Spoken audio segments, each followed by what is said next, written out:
Hi, Scott Tipton. Wanted to be able to give you an update on some of the legislation that we currently have moving through Washington. First of all, some of you may know that we have the legislation for the Healthy Forest Management and Wildfire Act that has now proceeded through the House of Representatives and is on its way to the Senate. It's been joined together with a piece of legislation that was put forward by Chairman of the Natural Resources Committee, Doc Hastings. A good piece of legislation to be able to protect our environment, our communities, to be able to protect the lives of Coloradoans, and to be able to create a healthy environment as well. What this legislation will do is create an opportunity for us to be able to go in and actually treat forests, to be able to reduce that threat of wildfire that has threatened so much of Colorado and in so many areas of Colorado where we felt those real life impacts as well. And to be able to help also in the timbering industry by responsibly harvesting some of those trees out of our forests to be able to create a healthy environment, putting people back to work, being able to lower some of those construction costs, and be able to create multiple wins.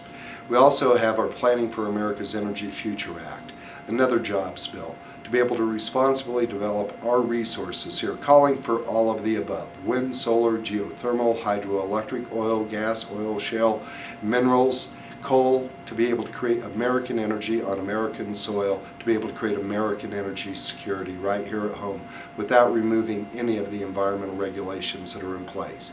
We're hopeful to have this bill on the House full floor by about mid-November. We'll continue to update you on that legislation. I'm also excited to be able to announce to you that we've introduced our legislation for protecting Western water. This is critical for those of us who live here in Colorado in the 3rd Congressional District, and indeed for the entire western United States. Water is the lifeblood of our communities, our opportunity to be able to grow and to be able to develop and to be able to create jobs for the betterment of our families and our communities.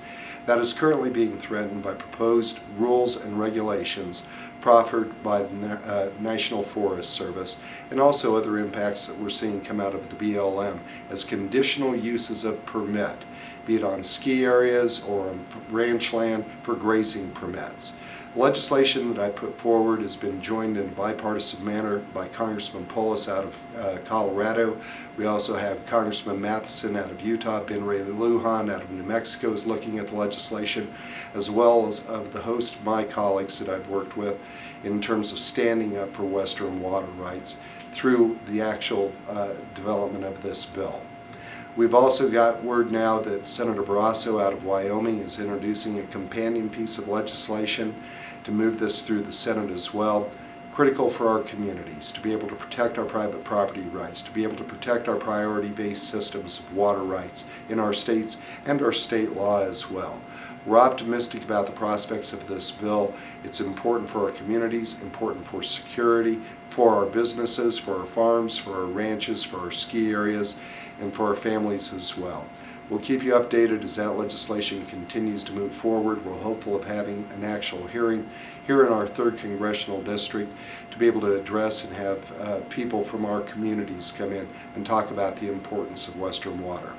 One other area that I'd like to touch on as well is the greater sage-grouse issue.